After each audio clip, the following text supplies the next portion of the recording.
มเคารพต่อประธานไกรสอนพรหมวิหารผู้นำที่แสนเคารพหักคณะสนุมแขวงพุ่งสลีวางกระตาดอกไม้อยู่อนุสรณ์สถานประธานไก่สอนพรหมวิหารโอกาสเฉลิมฉลองวันสร้างตั้งสาวหนุ่มประชาชนปฏิบัติลาวครบรอบ70 ปีเนื่องในโอกาสเฉลิมฉลองวันสร้างตั้งคณะสาวหนุ่มประชาชนปฏิบัติลาวครบรอบ70 ปีคือวันที่14 เมษายน 1955 54 เมษายน 2025ในตอนเช้าของวันที่8 เมษายน 2025นี้การนำคณะสาวหนุ่มแขวงพงศาลีซึ่งนำโดยสหายหุ่มพันธ์จันทลาเลขาคณะบริหารงานสาวหนุ่มแขวงพงศาลีพร้อมด้วยคณะได้นำเอากระตาดอกไม้เข้าวางที่อนุสรณ์สถานประธานไก่สอนพรหมวิหารอยู่ที่เมืองบุญเหนือเทศบาลแขวงใหม่ของแขวงพงศาลีเพื่อจะดึกบุญคุณของประธานไก่สอนพรหมวิหารที่เป็นผู้นำที่แสนเคารพรักซึ่งเป็นผู้จงรักภักดีต่อประเทศชาติเป็นผู้นำที่มีคุณงามความดีอันดำเนินเป็นผู้ประเสริฐของประชาชนลาวบรรดาเผ่าและประธานไก่สอน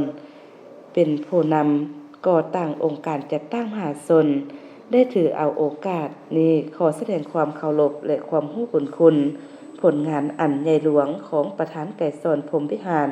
และสมาชิกสาวหนุ่มหุ้นทำอิฐ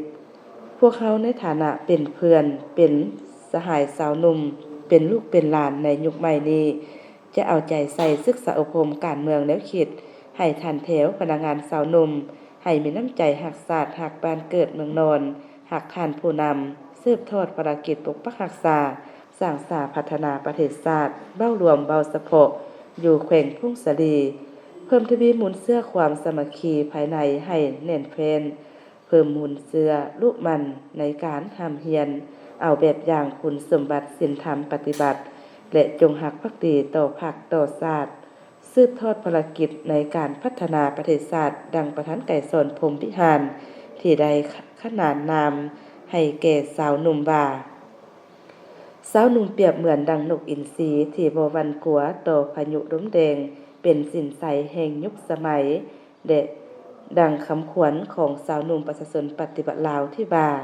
บ่อนใดยากสาวหนุ่มบุกบ่อนใดทุกสาวหนุ่มผ่านฟ้าบ่อนใดศาสตร์ต้องการสาวหนุ่มขานอาสาประธานไก่สอนพรหมวิหารเงินยงในภารกิจของพวกเฮาตลอดไป